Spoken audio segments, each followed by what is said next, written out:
farmer perspective and inform us as to how to best work with farmers in our counties to facilitate that broadband deployment. Welcome, Bill. Thank you, Bill. Again, it's a pleasure to be here.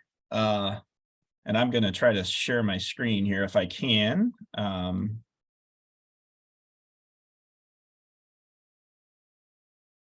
All right, do we have that now? Everybody see that? Okay, great. Again, my name is Bill Bodine. I am the Director of Business and Regulatory Affairs for the Illinois Farm Bureau. So I work on a number of utility and property rights issues for the organization, and that includes broadband.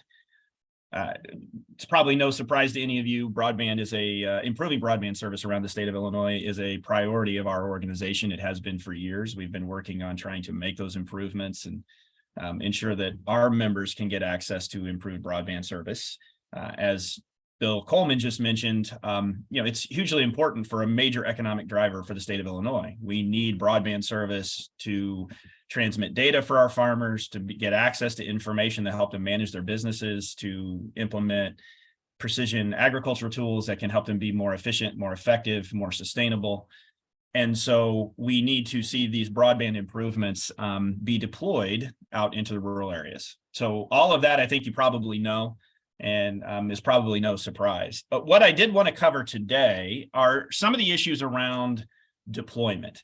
And while our organization is very strongly supportive of improving broadband services, we do want to see that deployment happen properly and appropriately so it doesn't unintentionally impact our farmers' ability to farm and impact their productive capability of the land that they're farming, and to ensure that we don't create conflict out in rural areas when these projects go through, which we have seen in some cases.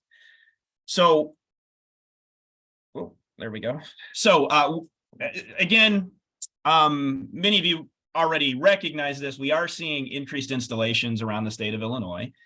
Much of it is fiber optic cable and other types of telecommunications equipment that's being installed along road rights of way. Much like other utilities, that's the focus for where these installations occur. Now, there may be some installations that are occurring across, say, tillable acreage, but a lot of times this is happening in road right-of-ways. And oftentimes, if it's fiber optic installations especially, it's being plowed into the ground. We do see some above ground installations, but oftentimes it's being plowed. So if you're not familiar with that process, there's a vibratory plow that's often used. It doesn't create much damage at the surface, but there can be implications for farmland when that installation occurs.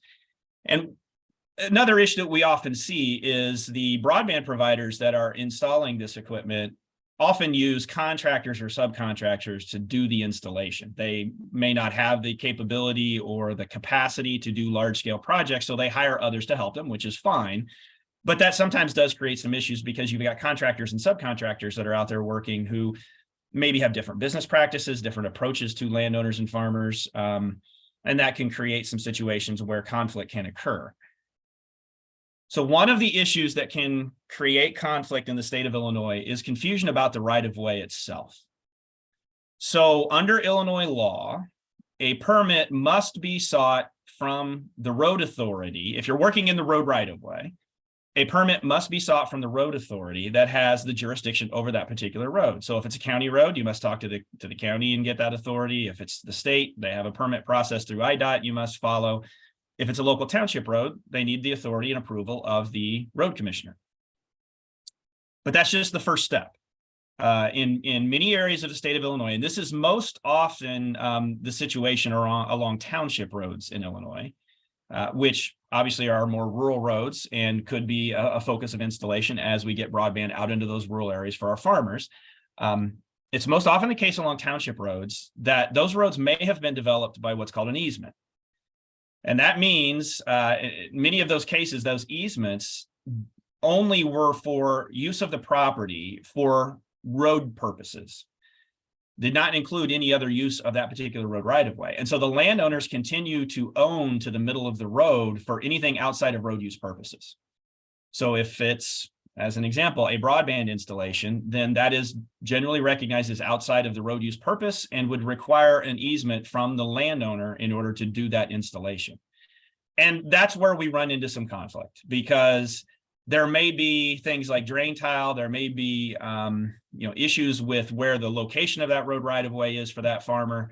And if there hasn't been any conversation, if there hasn't been an easement secured from that particular landowner, then that can create problems and conflict. And we have seen this over the last few years, where a broadband provider may get a permit from the road authority, but they haven't talked to the landowner. And then they go out and install, and it creates issues. So what are some situations we've seen? As I mentioned, installation without landowner approval has created some conflict. We've seen contractors showing up unannounced. I've received phone calls from members where a fiber optic plow has showed up on their property, and they had no prior notice. Depending on what they were doing on the property that day or around that time, that could be an issue.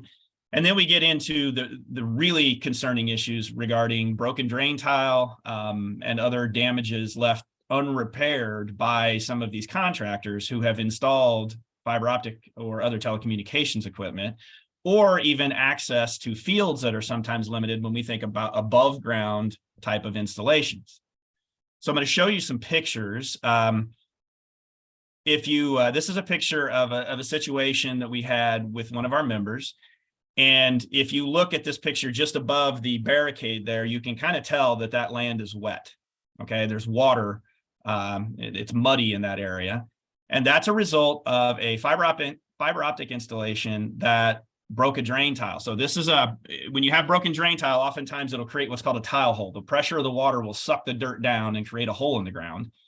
And then this is a picture looking straight down the tile hole. And if you notice, there's kind of a black cable going right along that drain tile. What had happened in this instance is you had a contractor that came through, had not talked to the landowner, had installed that cable, and had broken the drain tile, and it was causing water to back up into that property. That's a significant concern for our members because it impacts the productive capability of that area of the farm. We have also seen issues with above ground installations, and it may be difficult to see in this picture through Zoom. I can understand that, but if you look just above this blue pickup truck, you might see a very faint black line that goes across that picture. That's a fiber optic line. That fiber optic line is maybe 3 or 4 feet above the top of that pickup truck. It was installed over the winter. And when the farmer came back to try to plant his property, he could not access the farm because the tractor could not get under the wire. And he was very concerned about breaking that wire, as he should be. In fact, the utility that owned the power poles where this line was installed didn't even know it had been installed. So that creates issues and concerns. The way to address that is to ensure that contractors and broadband providers are talking to landowners and working with them and getting easements where necessary to ensure that these issues can be addressed. Making sure that there's sufficient clearance so farmers can get access to their fields. Making sure that there's a process for repairing any damages that may occur from drainage. And that could be not only just at the construction time, but it could be later on down the road. If you're familiar with farm drainage, you may know that you may not know you have a broken drain tile, or you may not have any drainage problems until it actually rains enough for that to show up. And that may not happen immediately. That may be several months, maybe a year down the road when you receive enough rain to actually notice that there's a problem, and that will need to be addressed. So outlining all of this in easements in writing with landowners can help significantly reduce the conflict and hopefully ease broadband installations in rural areas so that we don't run into problems and have landowners and farmers getting concerned about how it may impact their ability to farm. Now, we also often see fixed wireless installations. Again, another way to provide that broadband service. And I should have mentioned before, the Illinois Farm Bureau, while we're supportive of improving broadband, we're technology neutral. We don't care how we get the broadband out there. We want to see it the fastest and most affordable service we can receive. And so we're neutral on how you get that technology out there. But fixed wireless installations obviously are another way that you can provide service, and does provide an opportunity to interact with the farmers that are out in rural communities, because many of them may have a grain leg or grain bins or other tall structures where fixed wireless installations could be installed. So I've got a couple of pictures there, and if you see that grain leg in the top picture, if you look real closely, there's two little antennas at the very top of that. That's the kind of installation you may see for fixed wireless, where a fixed wireless company reaches an agreement with a farmer to install their equipment on the top of the grain leg as a way to distribute broadband services out to a rural area. We do receive phone calls from our members on these. And again, we recommend to our members that they reach an agreement with that broadband provider in writing to lay out what the lease or agreement terms will be, so that it's clear. I think hopefully we all understand putting everything in writing, putting it in black and white helps minimize future conflict, helps everyone understand what the terms of that agreement will be and how it will be implemented. And we do often suggest to our members they work with attorneys that have experience doing this, just to make sure that there are the details of agreements are worked out. And oftentimes the terms do include some form of compensation for the farmer in these particular situations, and oftentimes it may be reduced or free internet service as a payment for allowing access to the taller grain legs or other equipment to broadcast out the signal for broadband service. Now, with these installations, we do sometimes see very similar issues to what I was just talking about with fiber optic installations, because they may have to run fiber to these particular locations in order to do the backhaul. Some of them can be done via microwave transmission, where they have microwave signals doing the backhaul from location to location. And I'm not a network engineer. It's my understanding there's that's limited to how often or how far you can do that. And so in some cases, they may need to run fiber optics to these particular locations to ensure that they can have the backhaul capacity to provide the service. And when you start to do the fiber optic installation, then you run back into some of the issues that may need to be addressed regarding working in that road right of way. So those are the issues that we often see with deployment. As I said, I think from our perspective, addressing these in written agreements between the broadband providers, their contractors, and farmers and landowners is the best way to minimize these issues. Have those conversations up front. We often see our members are more than happy to work with providers and contractors if those conversations happen in advance of installation projects. I will be very clear and honest that when farmers and landowners are surprised, that often creates issues and creates conflict, and that can lead to problems.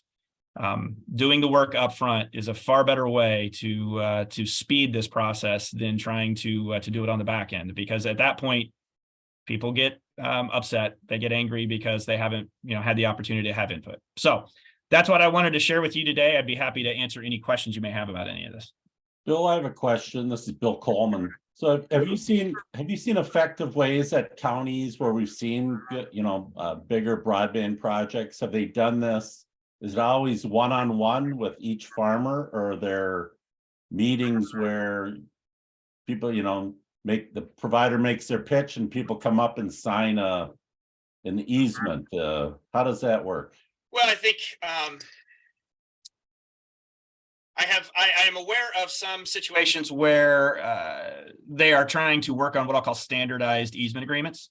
Now, the challenge with that is, as I said, we always suggest to our members, they want to make sure that they do have those documents reviewed by an attorney, just to make sure that there's not something there that, maybe they weren't aware of, or right they're giving up, or some issue that they may want to make sure is addressed properly. So I will tell you, I get a little bit uncomfortable with suggesting that landowners should sign on the spot, but I do think doing landowner meetings, you've got a big project in the area, call together the landowners you need, sit down and talk with all of them about, this is what we're planning to do. Here is the agreement that we're offering. Take a little bit of time, go back, talk to your attorney, go through the details, and then let's go ahead and move forward. I think that's a good way to do it. I will also tell you our county farm bureaus. So many of you on this call probably know that we have county farm bureaus that represent or are located in every county in the state. They have good relationships with many of the farmers in the community, many of the landowners in the community, and they can also be a good resource to help work through issues when they arise with individual members or with groups of members, and how we can talk with them about the benefits of these types of projects and how reaching an agreement on easements could be beneficial to providing broadband to the community. Okay, good. Thank you. Hey, Bill. Yes, sir. Ron Hi, Kern, how Ron. you doing? Hey, Ron. How you doing? Hey, are you seeing when broadband is being installed and the companies are talking to the individual landowner about easements? Are you seeing those landowners leaning more towards negotiating for a payment for that easement or negotiating for some type of out, for lack of a better word, I'll say discount or rebate on the service? Because in my mind, if you're negotiating for money, you're now calling about money up front, and that costs money. Right. Whereas negotiating for some type of discount on service would probably A, be beneficial to the company, and B, beneficial to the farmer. I don't know. What are you seeing out there? All of the above, Ron, is the best way I can describe it. Now, also understand that in these instances where the landowner continues to own to the land of the road, or to the middle of the road, excuse me, that is a property right that they own. And so that is a property right that may have value. And as an organization, Ron, as you know, we would not advocate for taking that away from a property owner without an agreement that they willingly agree to. So I do see landowners who do seek payment for that. We do see landowners who have tried to negotiate for reduced or negotiated for reduced broadband service. And then we've got other landowners who just say, listen, as long as you take care of the issues, as long as we lay out how you're going to fix a lot of these problems, and as long as I know that I'm going to get broadband service because I don't have it now, some of them don't require any payment at all. They just, let's put the agreement in place. Let's work out all the details. And then just as long as I'm getting broadband, I'm thrilled because I don't have it. So it runs the gamut. And I will say we do have members who are seeking payment for that access to the right of way.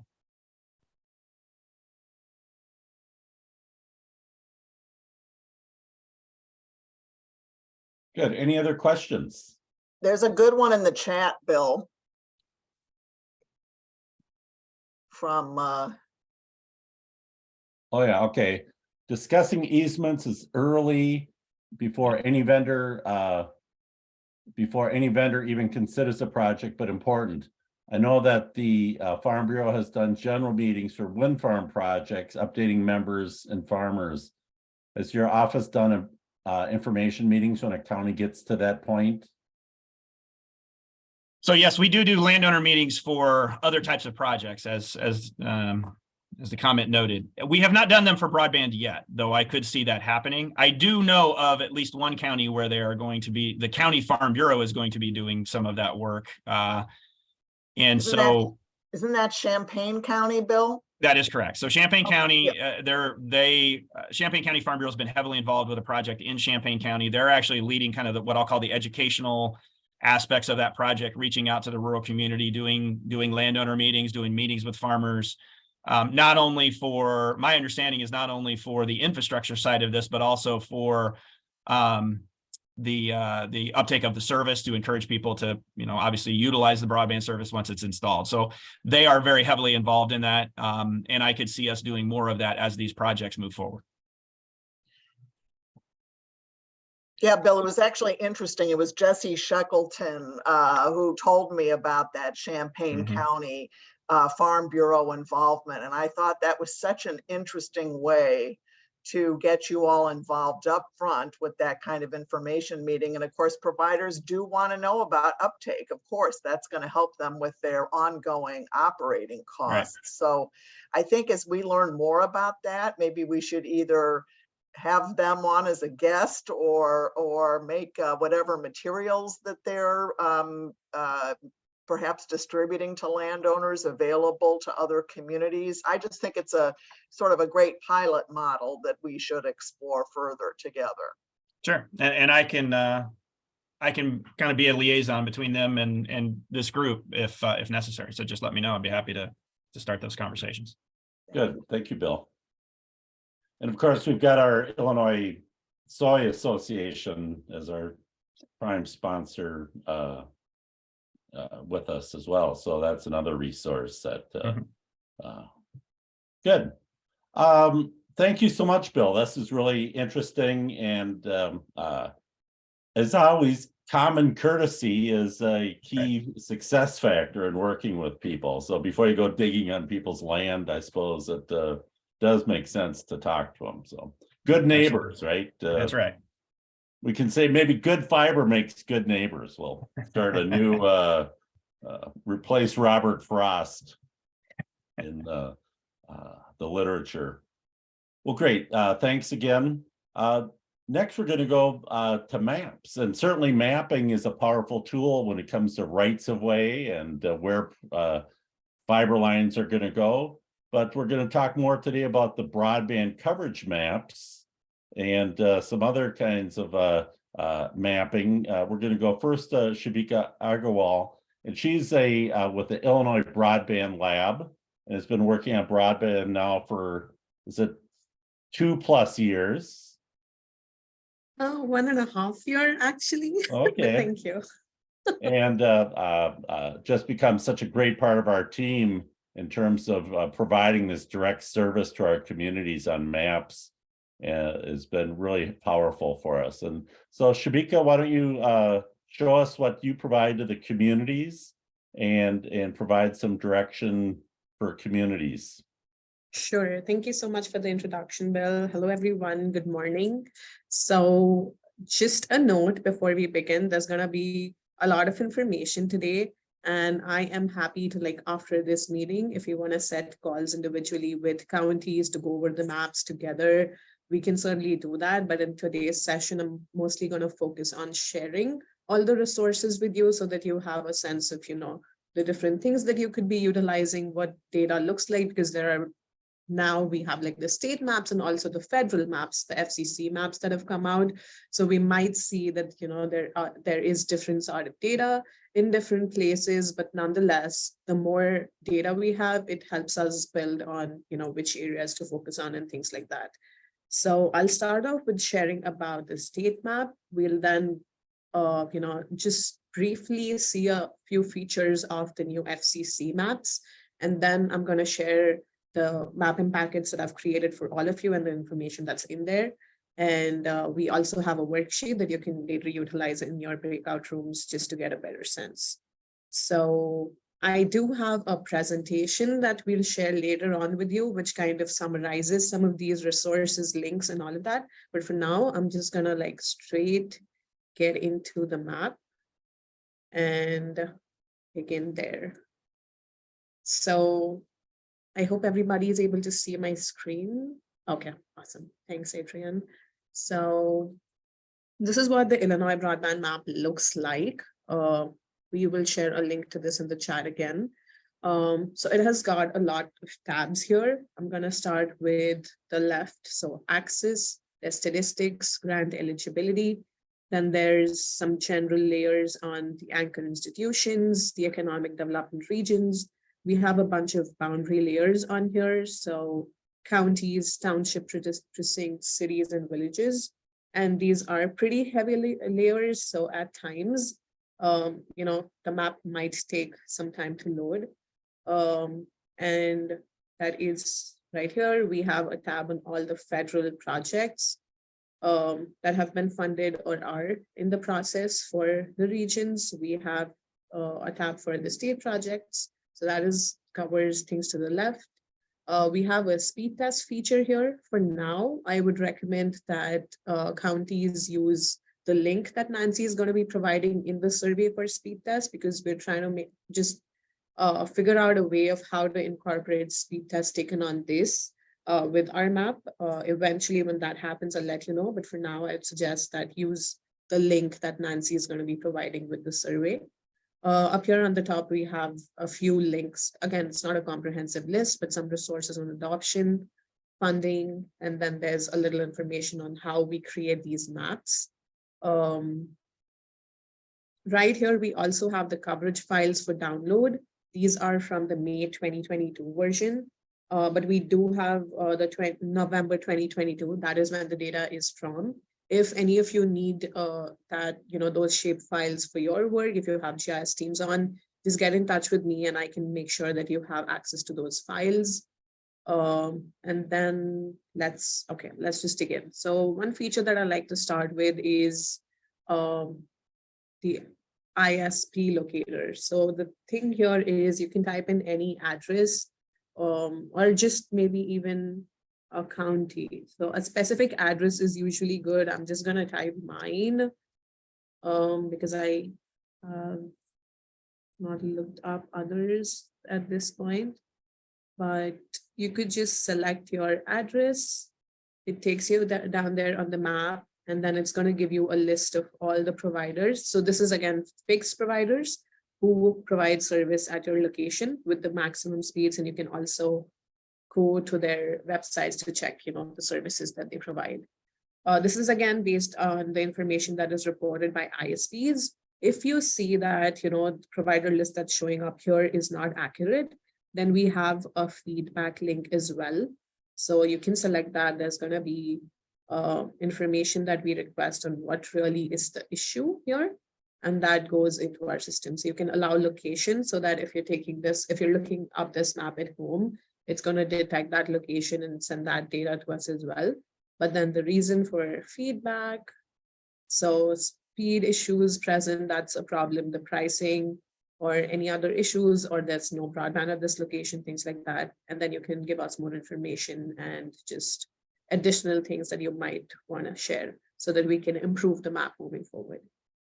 Now with access, so we have both wireline layers and also fixed layers. So just to make a distinction there, wireline would include fiber, cable, and DSL. And let's actually go into a county we're working with. So let's look up McLean County. And that's again going to take you out there. We're going to zoom out so that we see more of the county. And let's also go to the general tab here and turn on the county layers, the county boundaries. So now we see, okay, this is McLean County right here. One other great feature about the map is when you click on certain layers, it shows you the statistics, just something that you might need on the top of your hand. So 25/3 households, how many percentage of households are covered by wireline, and the first ones for all fixed technology. Again, these numbers might feel a little too high at times, but that's a start based on the information reported by ISPs.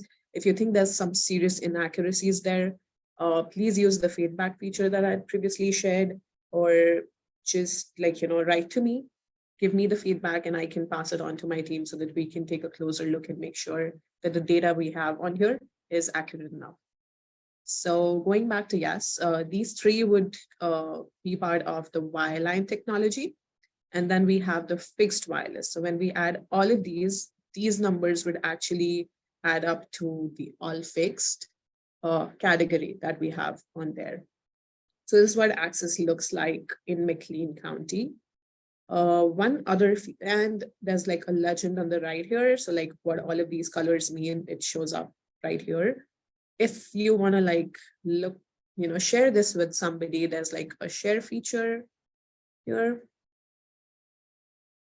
There's also link options. So you can select if you want to share the current extent and the active layers on here. If you want just that to show up, it's going to lead to a link down here that you can copy and share. That is one way if you want to share the interactive map with somebody, or you could just use the export map feature right here.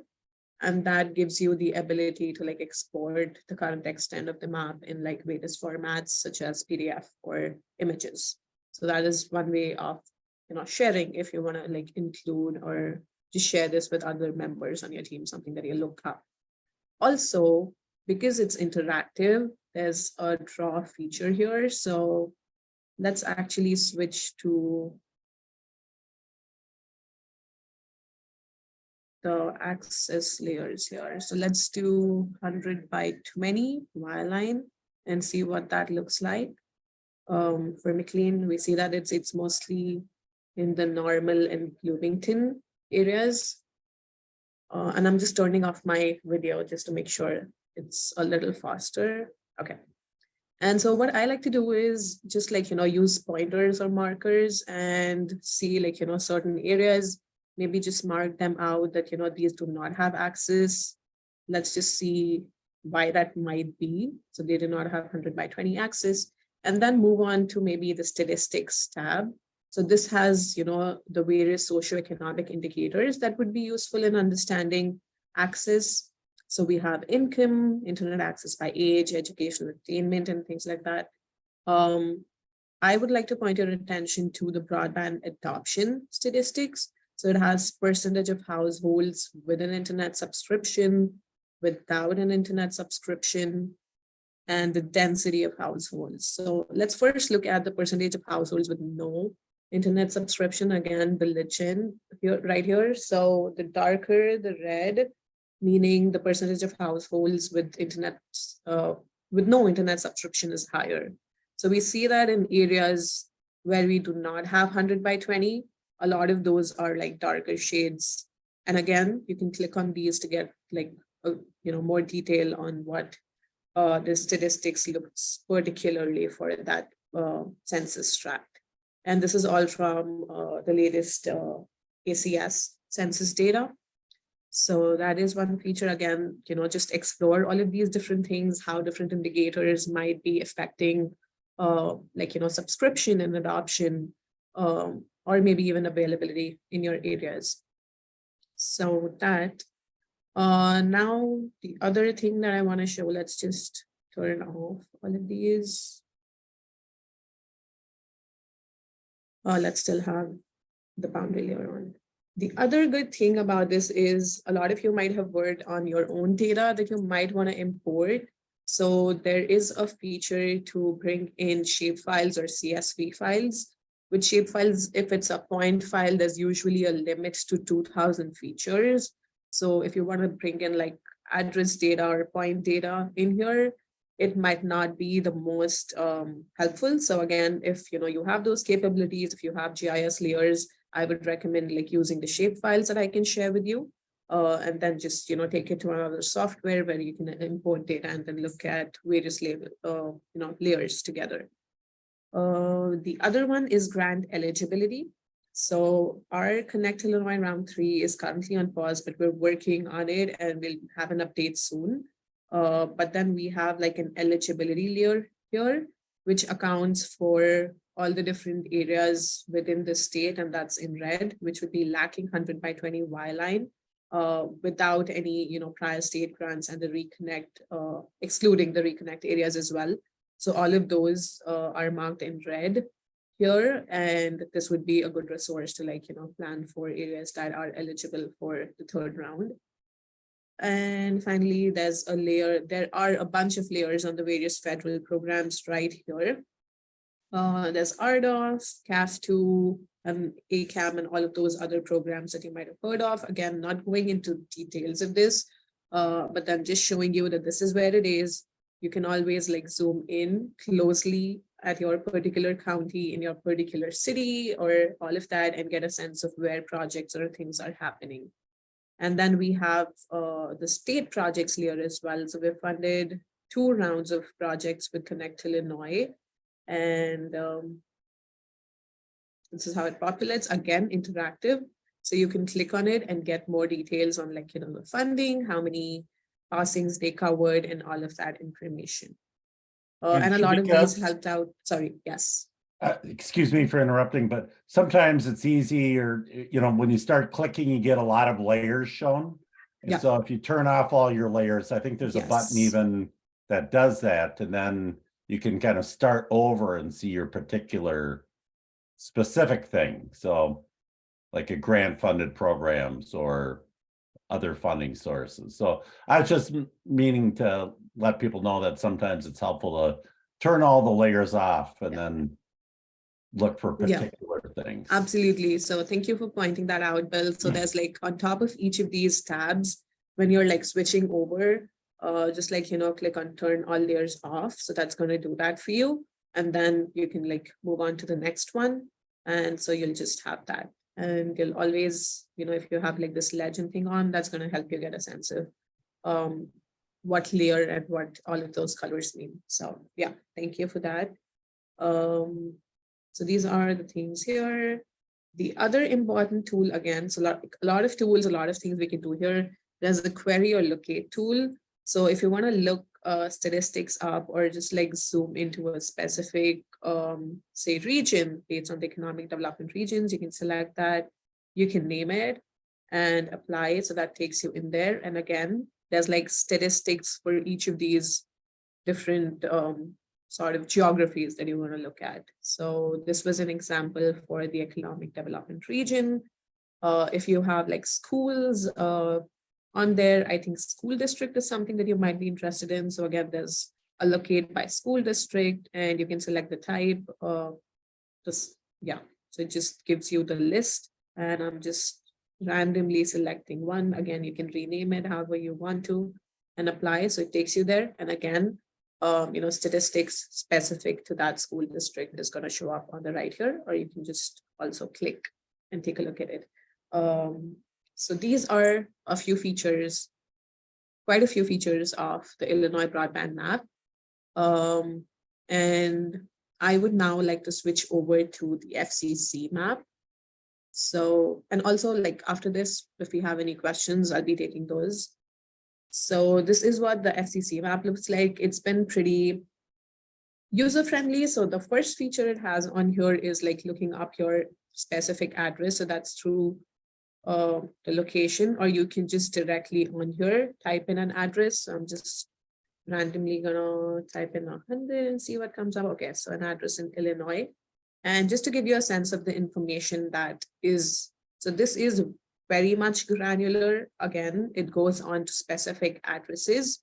It has all of these individual dots are referred to as the broadband serviceable locations, meaning any address in the country that has or can have internet service is referred to as a broadband serviceable location.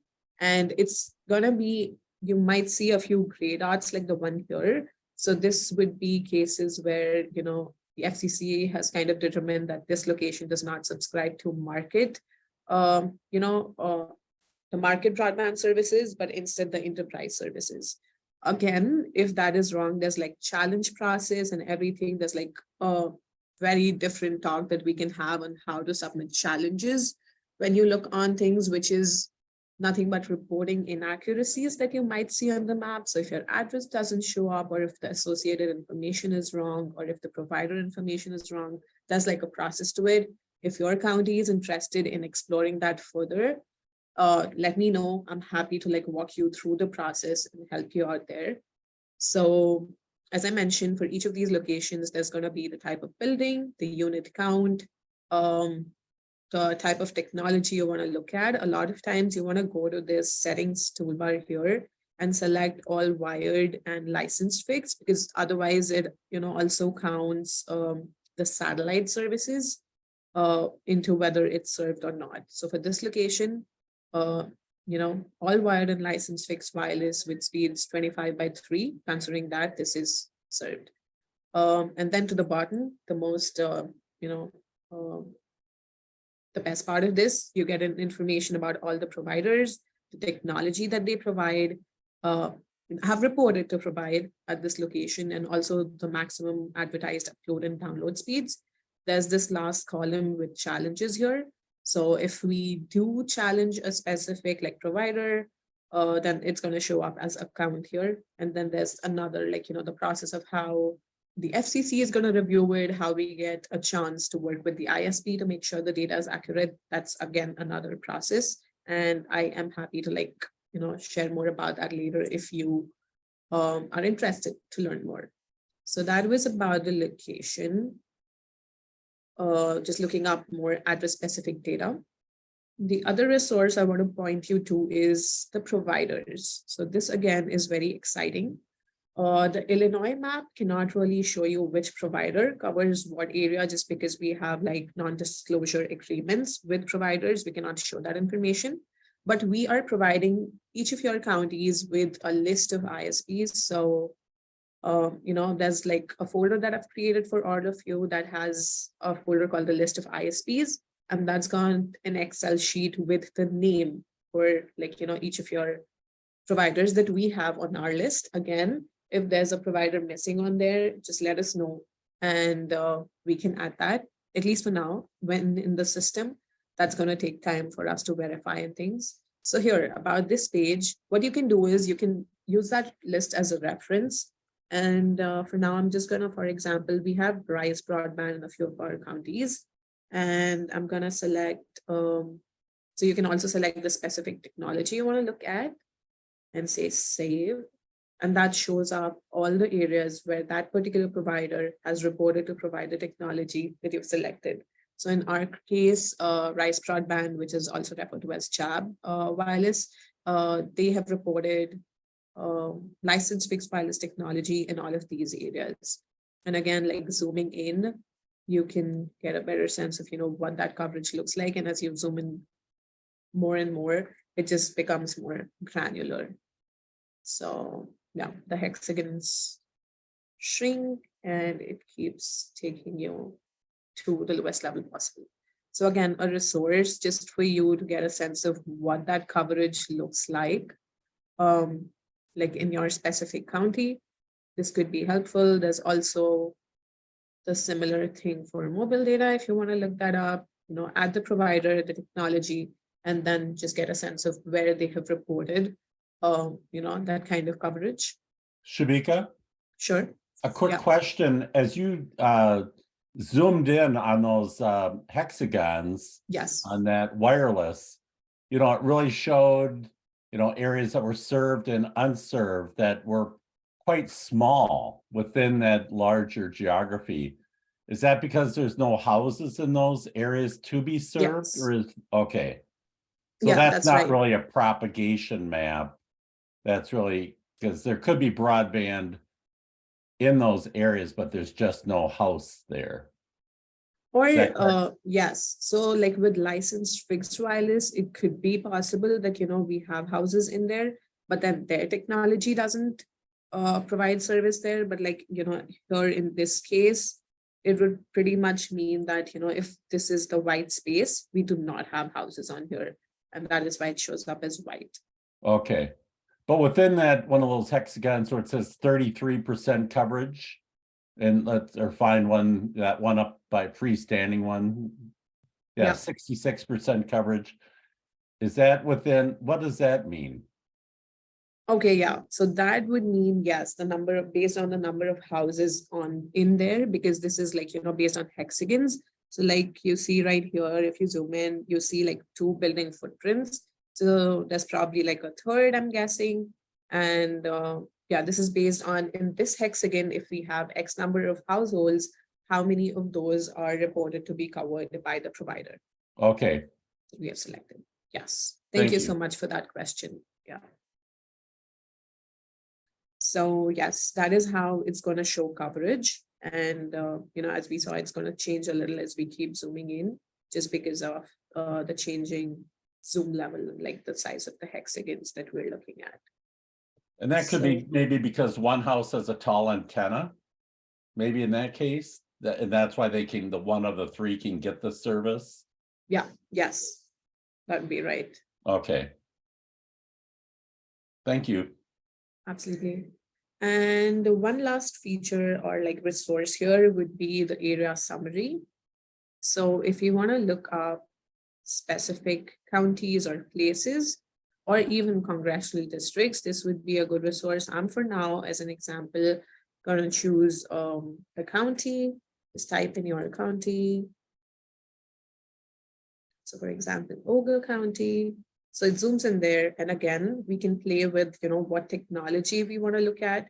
When we begin, it's at any technology. And so it includes all of these different technology types that are listed down here. And so, yeah, it just depends on you what you want to specifically look at. I'm going to select all wired and licensed fixed wireless, and you see how it was all pretty much dark blue initially, but now when we changed it to all wired and licensed fixed, we have these different shades of blue that show up. And to the right, we also have a graph that shows, the different speeds, upload and download speeds, and the percentage of units covered. So as we keep zooming in, and there's like a legend as well, just so you have a sense of what, the different shades of blue would mean. And yeah, as you go in deeper, a very similar sort of thing. When the number of houses in the hexagon change, that is why the percentage coverage is also changing. And at one point, it again takes you back to like the household points. So you zoom out and you get back to the hexagon, and you zoom in the most, you get back to the points. So a good way again to get like a sense of what county level or specific places you want to look at. So I know let's try a place. Let's do Paris in Edgar County. So that'll zoom in there. And again, numbers, this is based on what's reported by the providers. Paris seems to be pretty connected with, some kind of service. And we could also play with speeds here. So just select a different speed and you see how the colors change.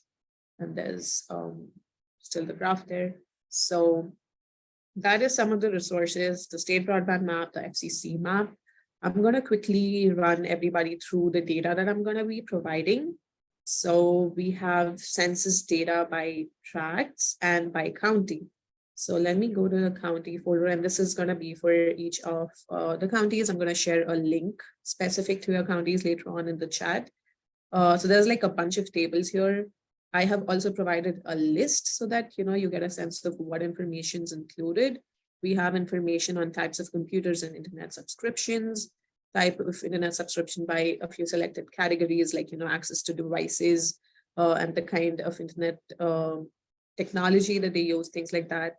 Because we are more like, ag focused here, also wanted to share some information on how much of your population is kind of, engaged in the agricultural sector based on the census data. And then we also have some information on age, race, education, language, poverty, and citizenship. So all of these tables, both at the county level and also the census tract level. We also have a link to the Census Bureau profiles. So a lot of times, if you kind of do not want to look at so many tables, it would be easier to just look up the profile. And let me see if I can, how this works. So not this one. I'll have to figure out how to share this, but it has the links on there. So yeah, it just takes you to the census website, pretty much all of this information on the county level, as like, graphs and maps, which makes it really easy to understand. So we kind of have the links on there. We should be able to figure out how to use those to get to those web pages. So we have that information. Then we have the list of ISPs that I mentioned. There's a folder with all of the maps. And the other thing I want to show is the presentation. So this is essentially where I have put in all of those maps. This is what it looks like. There's the map and a little bit information that I could gather. I would recommend that you use this more like a worksheet. So what I've done is, highlighted certain places and like, just regions in the county that might not have access based on the maps that I see. Feel free to add, delete, or just like make this your document and see like, areas that you might want to focus on and things like that. In case of Schuyler County, they also shared like a list of addresses in their county with me. And so, oops, let me get back to that. Okay, right sidebar, yes. So I was able to add that. Again, there could be variations to this where like, we could show up clusters and things. So if there are like, say 100 points here, that would show up as a bigger dot stating 100 or something, but this is like a first version. So the point that I'm trying to make here is if you have data that you would like for me to like represent on your maps to give you a better sense of, make better sense of these maps, then please feel free to share that with me. If you have ideas on how you want to see it, we can certainly work on that as well. So just an example with Schuyler, because they shared this with me, I was able to add some of that data. And there are a few like notes on what I was able to add and what I wasn't. So that's in here. And that's one example. Then we have maps for unserved and underserved areas. We have the FCC map, so like accumulated all of that information. And because one point might have certain, several providers, so just aggregating that and seeing which of these are like served, underserved, or not served. So that information, we have legends and everything, so that should be easy to read. So the first set of maps, and we also have sources, so please make sure that you like refer to those sources when you're looking at maps. So this is from the FCC. Most of the others are from the state broadband map. So again, these are screenshots from the interactive map that I earlier shared with you, and some information that I could gather looking at these. So it has the mobile technology, the number of unserved areas, and the density of households. That is also one layer on the map that I initially forgot to highlight on there, but this is where the data is from. And it gives you a better sense of yes, these are unserved, but is that because there's a low density of households or not? And oftentimes we see that there are certain pockets with high density. So again, made notes for that. We have areas that have been funded by RDOF, and also like the provider or the company that might have applied for these funds. Insights into the federal funding, the other funding opportunities that might have occurred in your particular counties. And also we have the FCC registered antenna structures here, which is also going to be part of the analysis that ISU is doing. So this is some of the data that we have on there for all of you. And finally, we also have a mapping worksheet for today, which has a few questions that would just help you, get started with what to look at, how can we use these, what kind of information are we looking for. So again, I'll be sharing links to these packets for like each of your counties in the chat later. And yes, anytime you have any questions, let me know data you want to get added to your maps, or any other additional information you want to look up, or want me to look up for you. Yes, let's do that. So that wraps up my presentation. Let's maybe do questions now. There was a question about Sydney DeWeese from Schuyler County pointed to online resources from USDA showing kind of ag production maps and so on. And John Kostelnick is going to jump into that here pretty quickly, showing how they've used this USDA source for maps. But one of the things I really want to emphasize is just generally how powerful GIS has become in terms of broadband planning, targeting those individual addresses across the counties, using it to find out what's been funded or what hasn't been funded, or what is eligible for grant funding and what is not eligible. So you can really create a customized approach to your county, specifically targeting areas. And I have to say that broadband deployments have become much more complicated in the last 2 years based on the funding that's been in place and the funding to come. And so it really requires this mapping tool to figure out, what's eligible, what's not, and what's going to be a priority for funding. So Shubhika, thank you so much. And Shubhika will be visiting some of the rooms today just to check in. I hope to Sure. in the second hour to And sorry, just one note before this, I might have to leave 15 to 20 minutes early just because there's like a mapping talk that's happening right here. So just so that I have more information for all of you next time around. So I might be leaving a little early today, but yes, feel free to email me questions. And when I am here, I'll try to get to a few of you for sure. Okay, and will you put your contact information in the Yes. chat? Perfect. So Thank Bill, you, I want to Shubhika. I wanted to say, Bill, that I was with all these state broadband leaders, and a whole bunch of them said that the best and first hire they have made is a GIS expert. And so just so if you have that resource in your county, I really suggest that they get on your teams ASAP. And that might be available at your regional planning commission. Correct. Or some other agency as well. So thanks, Adrian. Thank you, Shubhika. Absolutely. Thank you. Next up is John Kosselnick and his partner in crime, Jonathan Thane, and they're going to talk about a project that they've been working on from Illinois State University to demonstrate the link between broadband availability and agriculture, and possibly lost opportunities for economic vitality. And then Jonathan's been doing some very interesting work around identifying locations for wireless towers in your counties. Go ahead, John. Thank you so much. Thank you very much, Bill. Good morning, everyone. We're very glad to be here and to share some of the work that we are doing here related to mapping and GIS as it relates to broadband. So John and I are both faculty members at Illinois State University, and that's what we do, is we do mapping and GIS and remote sensing and spatial analysis in general. So what we'll talk a little bit about today is what John and I have been working on is developing a toolkit of different mapping techniques and methodologies that may be used by counties in their planning efforts for expanding broadband infrastructure.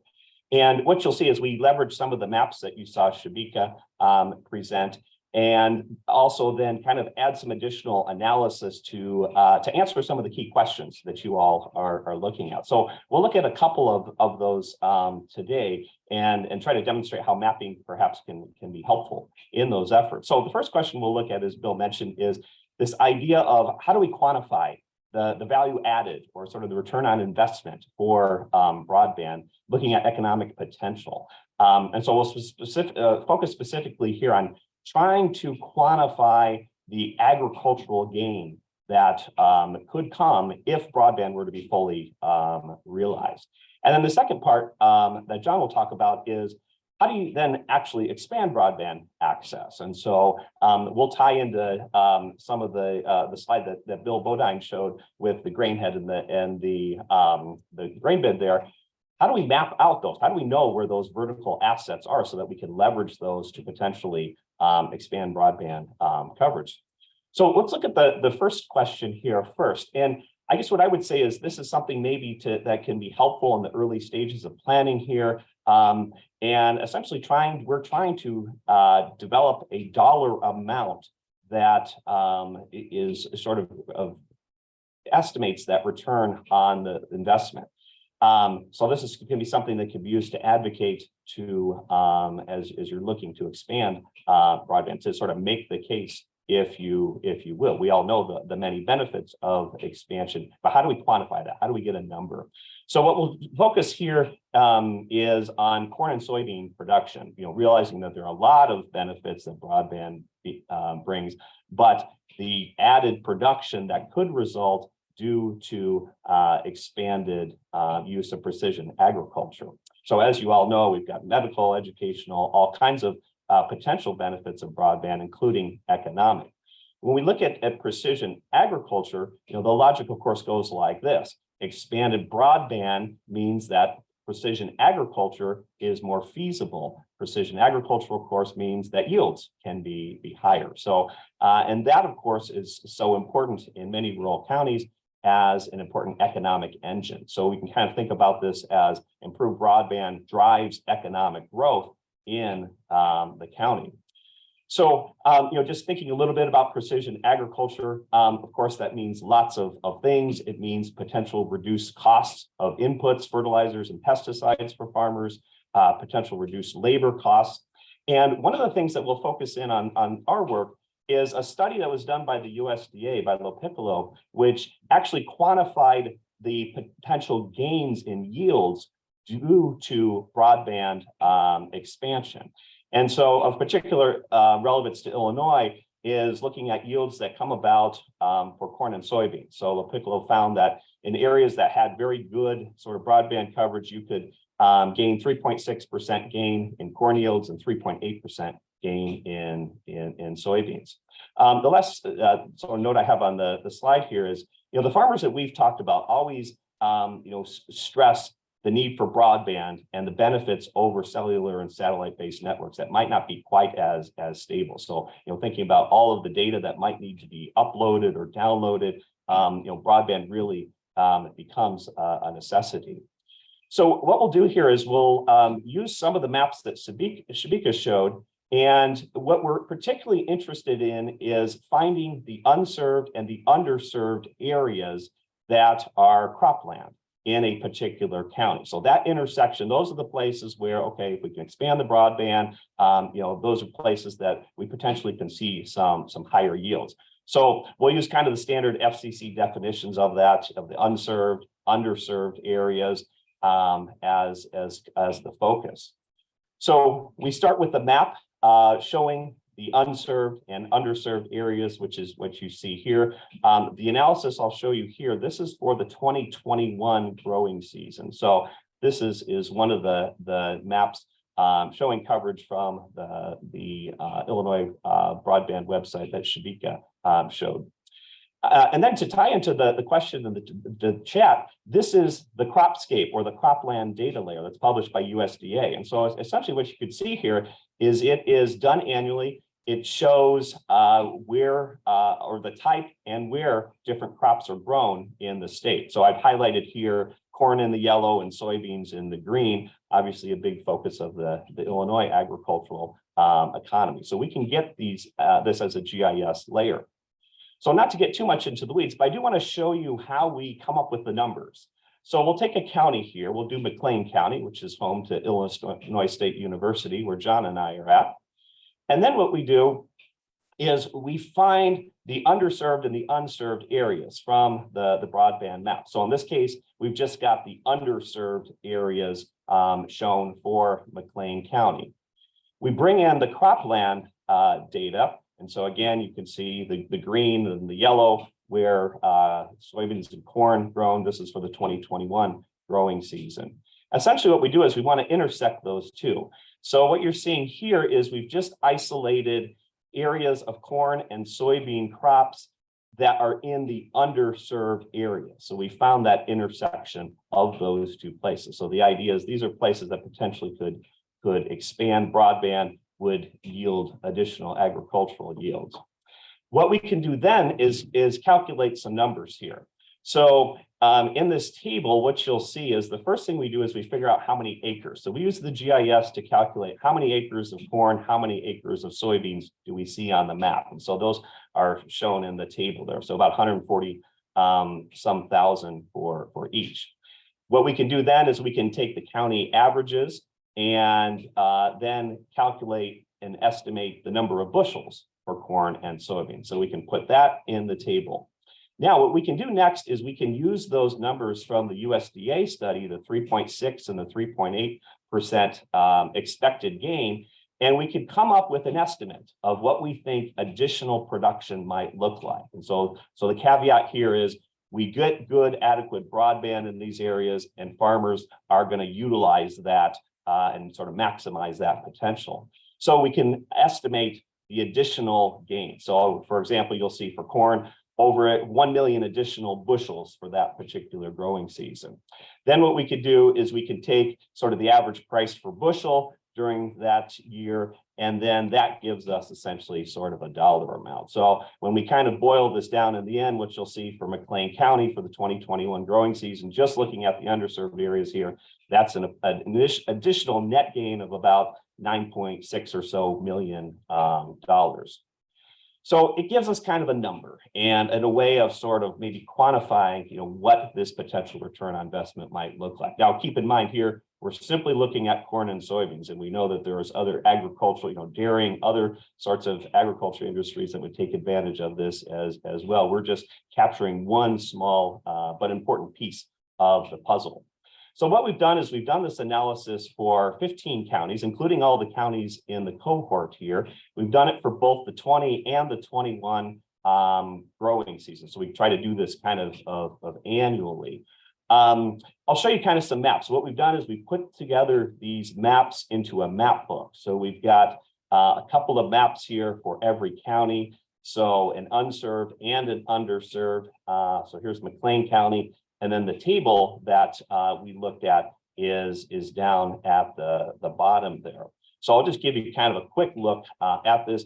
These are at the very end. We'll share these resources with you, and this is included in sort of the packet. So you all will have the maps for your particular county. So here's Hancock County. When I look at these numbers, you know, the numbers they're staggering. It's a lot of millions of dollars when you kind of look at the bottom there and add those up. And again, keep in mind, this is for one growing season that we are estimating these for. So Ogle County here next, and then Edgar County, Schuyler County, and then Bond County here.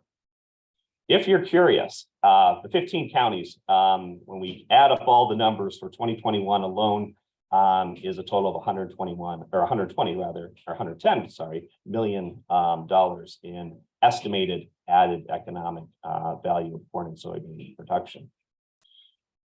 I want to switch next to talking a little bit about the mapping that we're doing to help look at the question of how do we expand broadband coverage. And so the background here is what we're trying to do is to use mapping to identify vertical assets that potentially could be used to tie into the broadband network through the middle mile approach.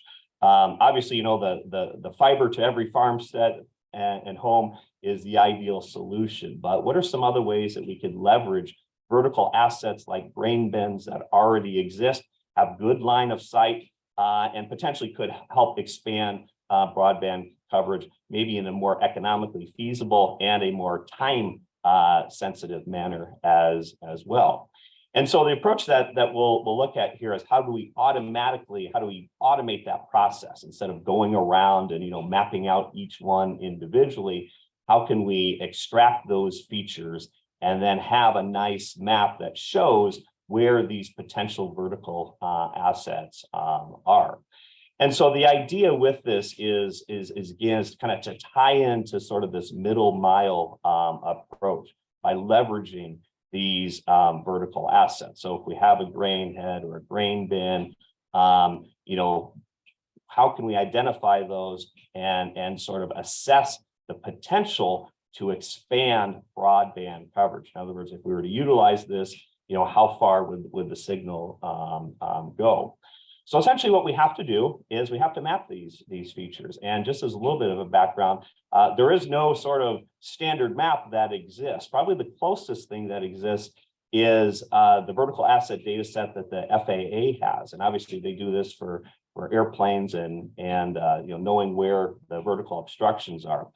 This is what it looks like for McLean County. And what you can see is it will capture the very tall assets. We have a lot of wind farms. So you'll see the wind turbines will pick up, very large cell towers will show up.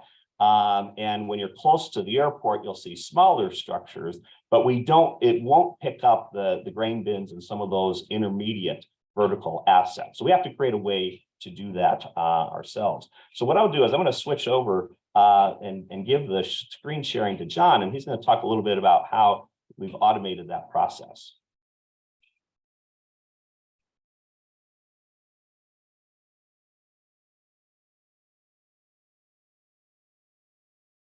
Here we are. Now I am unmuted.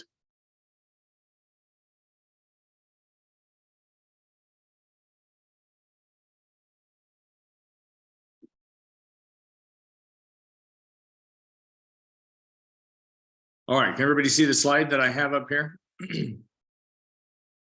No. No, it's frozen with it's frozen.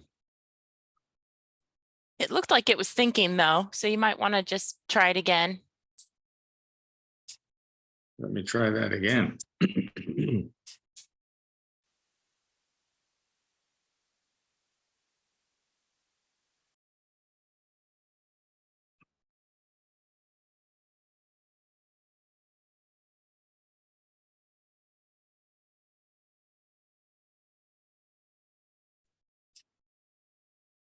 Yep, we see it. We don't see the slideshow view, but I see your screen.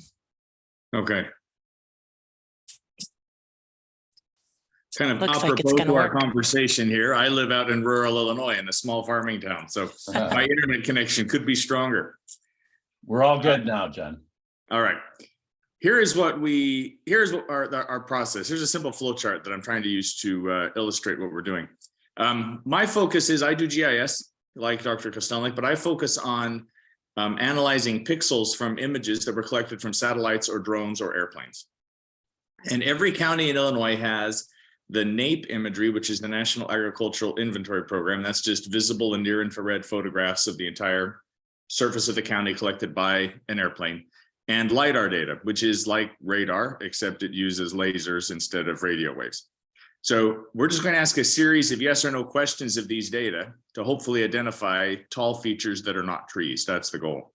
So our first question is it a suitable feature? And the question is it tall enough? So we use the LiDAR data to accurately measure the heights of all of the features in the county. I have arbitrarily selected 20 feet as my threshold. I assume that that's probably pretty low, but later on we can filter this out. But my first question is, if you are not as tall as 20 feet, then we're not interested in you. You're not tall enough, we're going to exclude you.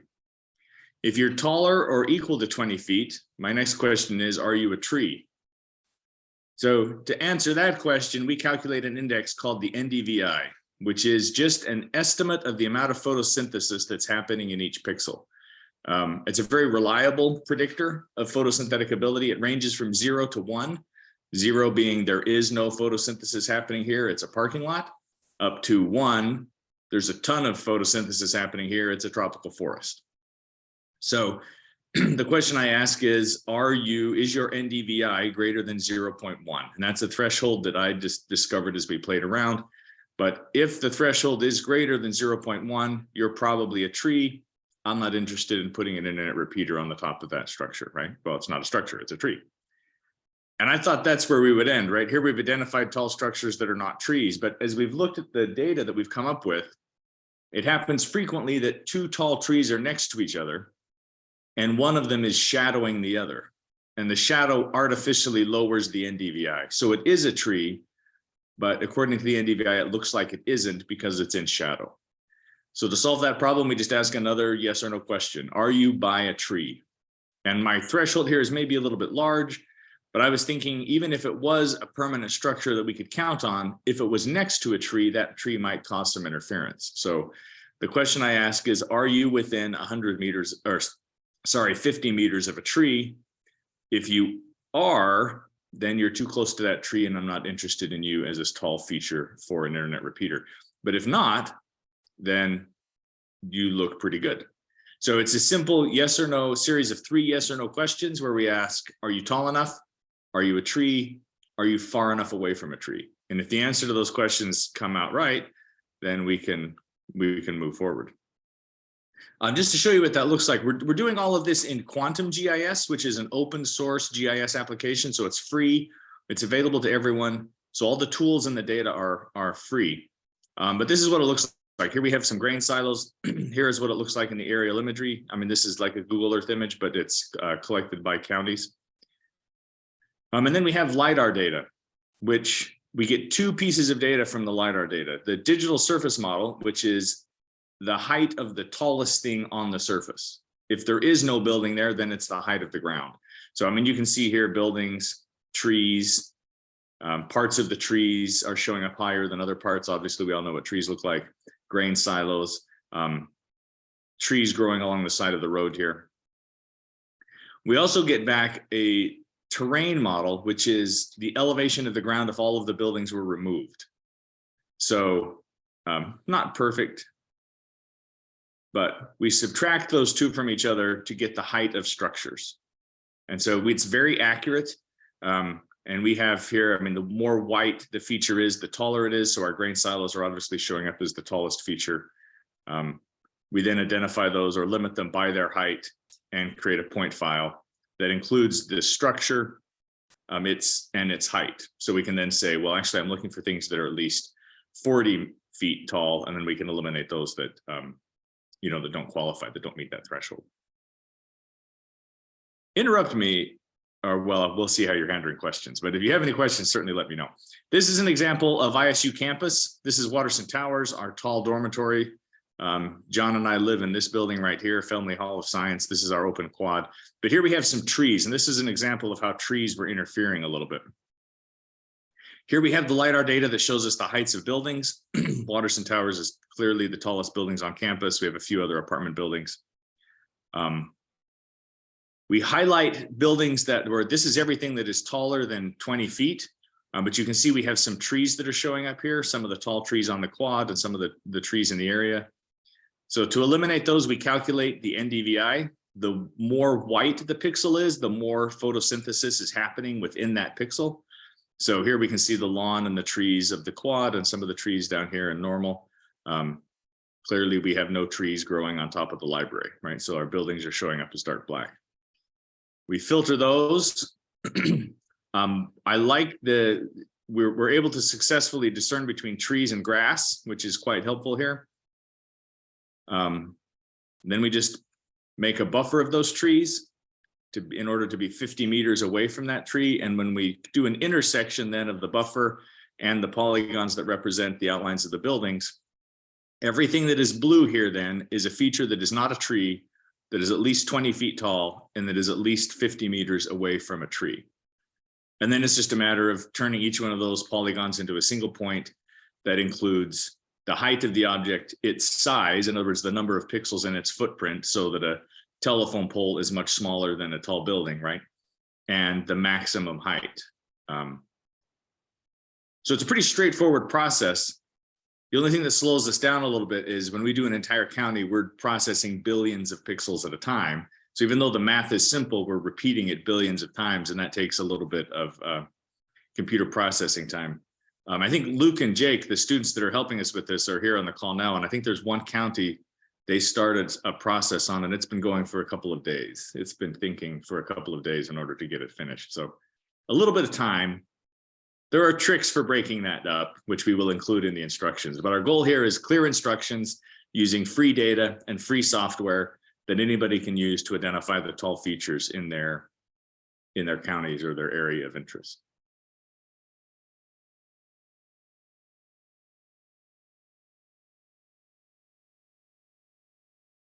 John, what's your plan then for delivering?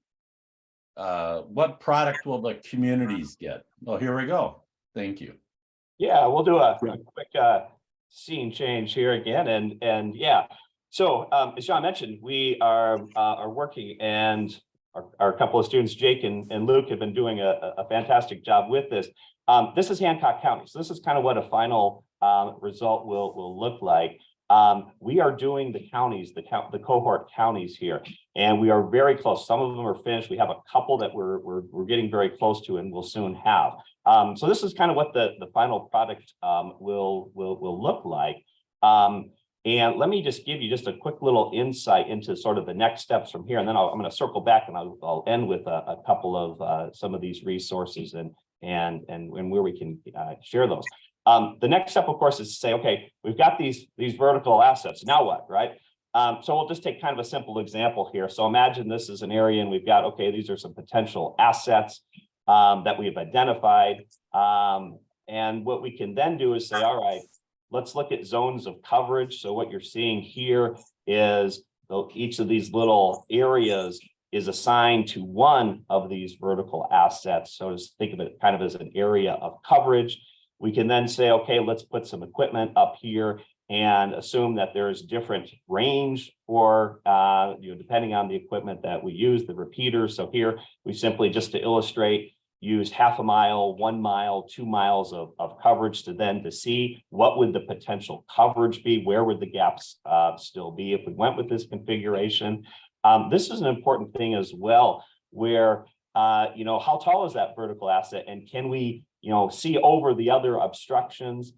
In this case, what you'll see, this is a farm. We've got a wooded area here. And what you'll notice is we're doing a line of sight analysis. So we might be able to cover much of the farm, but if we have this wooded area, the vertical asset is lower than the height of the trees.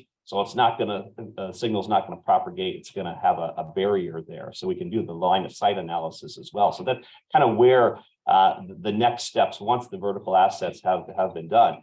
Now, just to go back to Bill's question there, resources for counties. So what do we have for you? So the first analysis that we showed you with estimating the agricultural production, we have what we call a map book. And essentially we put all the counties together. So you'll find your county in there, along with just a little bit of the background for how we, calculated these numbers. So we have this available for you. I've created a shared folder and have put these in here. I'll put the link out. And we've got those. The vertical assets then, as I mentioned, we've got the last couple counties that we're finishing up. We'll have very soon here. We are going to provide these to you in a couple of different formats. If you have some GIS users who want the actual GIS files to use in GIS software, we'll have that available. But we realize that most people are not GIS users. So we're also going to have them as a Google Earth file. And then we're going to put together a very simple web map for every county as well. So you can go to the web map, see the vertical assets, click on one, get the height of that vertical asset. So you'll have that available to you as well. So let me just end here with, I want to acknowledge we have so many folks that have collaborated and contributed to this work, including many of our students here at ISU. So I want to acknowledge all of those folks.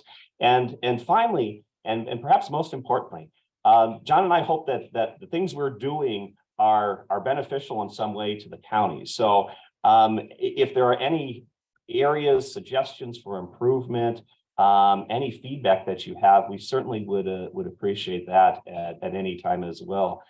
Because again, we hope this is helpful, but we want to make sure if there's anything that we can do to sort of enhance these projects, we would like to do that. So I'll end there, and thank you very much for all your attention. John, this looks great, John and John. So Adrienne and I are on the chat here of what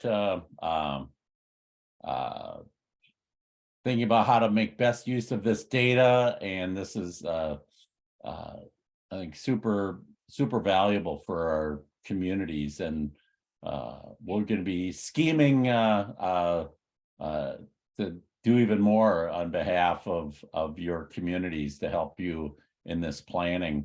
And the one thing I just thought about here now is that we might want to pull together the two Johns and Shubhika with if you have county GIS staff, or you have somebody from a regional planning commission who can bring that service to your county through this program, to do a quick training on these maps and the layers, and to be able to maximize that use of the data. So I think, if you have a county GIS person who, you could link that then to county property records and understand who owns those high points.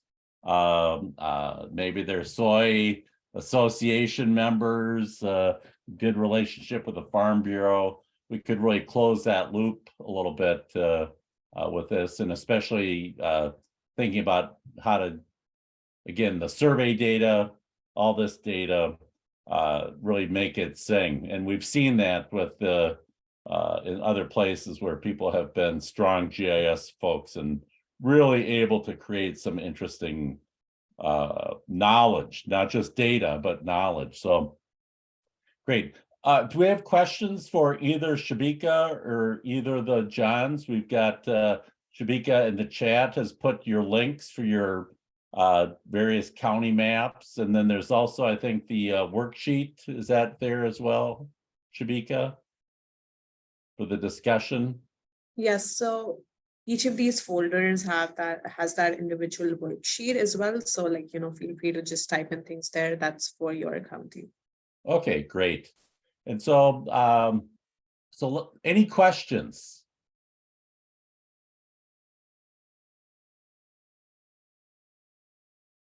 Or you're just overwhelmed?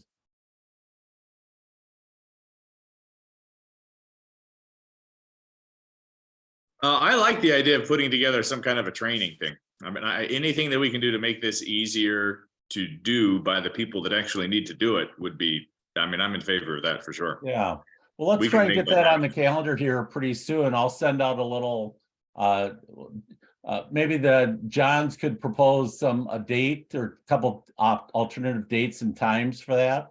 And then we'll just make it available. And I think that might be the clearest path towards getting that set up fairly early.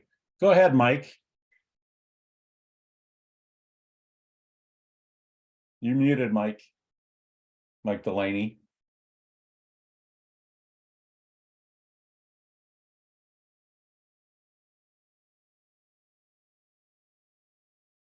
Mike, I see your hand up, but you're muted. Bill, it looks like his question is in the chat. Okay, Oh, sorry. Yeah, that's a great question, Mike. I could take that one about the, okay, so the question is, do we know exactly what future broadband produces, the 3.6 and the 3.8% increase? And what I can tell you without having the paper in front of me is essentially the 25.3 kind of standard is what they used. I think the assumption was the fixed wire line is what that paper had. Now, one of the things that's in that paper as well, it's not just corn and soybeans. They look at all kinds of other types of crops and other things as well. But yeah, I'll dig back through that. And if anybody is curious, you can find that paper. Let me see if I can find it too. I'll try to drop the link to that paper in the chat as well. good. And there's always two parts to getting value out of networks. One is having access and two is making use. And so that's a key part of this. And, we assume that there's plenty of vendors trying to sell to farmers on technology and equipment and so on.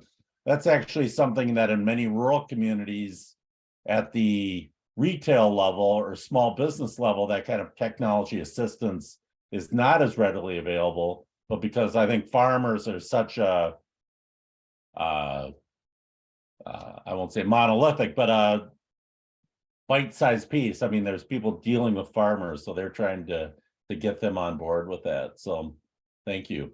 Another question, is there any analysis available to the reliability of fixed wireless, especially in regards to weather? Excuse me, sorry about that. We're going to have a week on wireless, so presenters talking about that'd be a great question for those folks. And I think clearly we know that wireless is not as reliable as fiber, but the fixed wireless is more reliable around than satellite, certainly. And so that'll be interesting. I think as we look at our survey results, that will also be an important thing to think about, to look at the reliability of when people say they are a fixed wireless customer and what is their satisfaction with the reliability. Because that is, these wireless companies generally, well, the big ones, of course, just reading Doug Dawson, I'm going to quote Doug Dawson again today. He had a blog post the other day about fixed wireless and by the big companies and how reliable and the differences of experience depending on how close you are to that tower. And then many of these smaller fixed wireless companies that do the unlicensed wireless, some can be very reliable, others are more what I would call string and can companies and struggle to provide that high quality service. And then of course there's very small companies that if it's not working, you call the owner and he climbs the pole and fixes it. So I think that's just a more dynamic kind of environment in terms of quality. The question about ag studies looking at increasing production of livestock, that's a great question. One of the nice things about livestock is that they tend to be closer, right? So they're much easier to connect to high quality internet services if you have it to the farmhouse. it's easy to do it to the barns as opposed to worrying about connectivity out on the 1,000-acre corn field. So I don't know if that's a great question about the ag studies, and maybe we need to contact like the Dairy Association or the Cattlemen's Association and see if there's some kind of studies on that, or USDA. Maybe we'll get one of our broadband lab folks to take a look for some of that data, Robbie, and see if there's some good information on that. I suspect there is, because it's very intense in terms of both inputs and outputs from animals with these feeding systems and milking systems. Schuyler? Oh, you're muted. Find the button.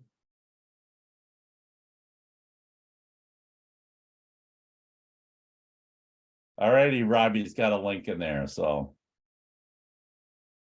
Just initial stuff. There'll be a more thorough review, but it's out there for sure.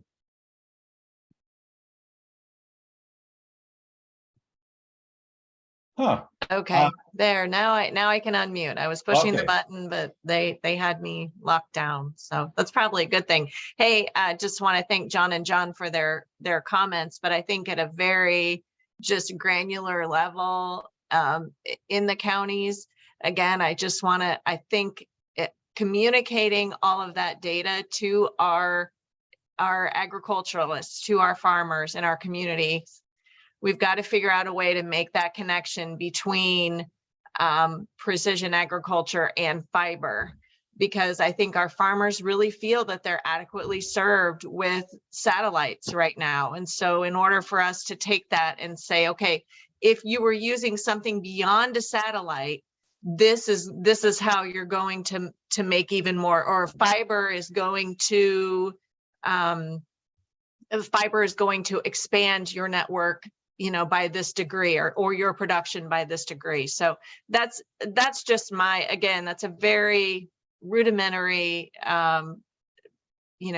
comment, but I feel like just at the most basic levels, we've really got to make that connection, because the guys that are in the field don't feel like they're being inadequately served with satellites for precision agriculture. So just a little thought, just a thought. Schuyler, I think that's a great point. And as we approach in a couple weeks, Adriana is going to be doing a presentation around messaging to your community, and certainly to have great information about the value of high quality broadband to farmers. That is something that we might want to think about with the Farm Bureau, with our other partners, a Soy Association and others. If we can find information from vendors that talks about the coming need for high bandwidth activities. And the biggest thing I've heard from farmers in the ag community is around uploading and downloading agronomy data. And so that to send information off the farm to your inputs or consultants that you use is a driving force. That farmer has to drive to town to upload their data, or it takes many hours to upload, and if it doesn't, if it's interruptions and outages are real constraints to the use of technology. And so maybe in the next few weeks, we can build that capacity, our knowledge base a little bit, gather some information on that. Thanks for that question. Adrienne? Yeah, I was going to say, we for the report that we did for United Soybean Board, we talked to a lot of farmers who were using either cellular or satellite. And I do think the unreliability and the upload speed came up over and over again for both of those technologies. And it was one of the reasons we recommended that symmetrical broadband, 100 over 100, was better. We heard from a farmer who's actually now president of the United Soybean Board, who said that prior to her getting better broadband, it would take 3 days to upload the data she needed. Then when she got better broadband, it was still 1 day, which she still said was not allowing her to make real-time decisions. I think part of this is the psychology of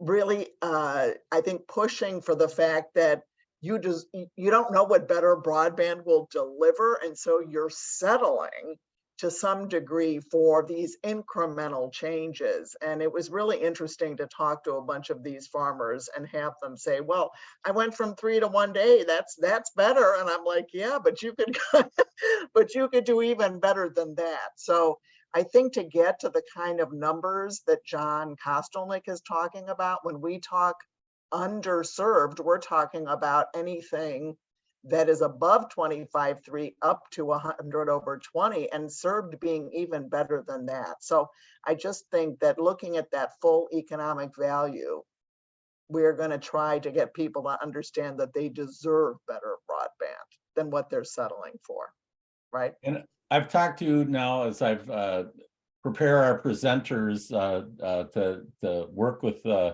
our teams from Calix, which is a big fiber to the home equipment provider, to bring in any kind of case studies they have around ag community and how fiber is a productive investment for the ag community. So we'll see what they bring as well. But I think I'm hearing a real strong need to gather the case, create the case. And I know Adrian's study does that. And so I encourage you, Adrian or Robbie, maybe you want to put that link in the chat again. And so we have, make sure everyone has had a chance to look at that study, but maybe we can look at some other things as well, do some, gather up a little folder of good articles, or, you know, for the corn and bean folks and for the milking community, and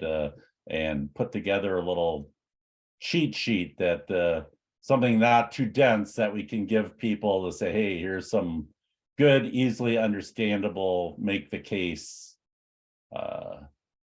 So arguments. Robbie, there was a specific one sheet on the recommendations that I think if I can, you can find that.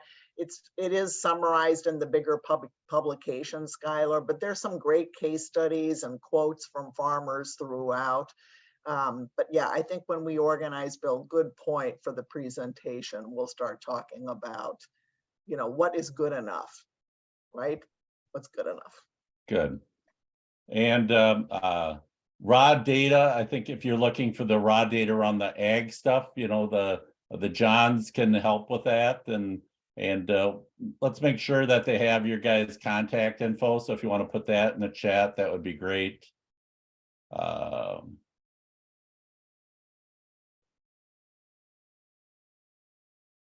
I'd encourage you to make sure that you're contacting Shubhika for that customized map presentation, whether it's just for you as a community one leader or a couple people or your whole team, to set up a special time. She said I go off and learn new things now, so we don't ever want to stop her from doing that. And then you can see the John Kostelnik has given up the map books, where those will be located. So you might want to click on that and save that as a bookmark. And as always, Nancy does a great job putting all those resources in one place. And that's a building file folder that captures the entire week by week materials and so on. So that's a great resource.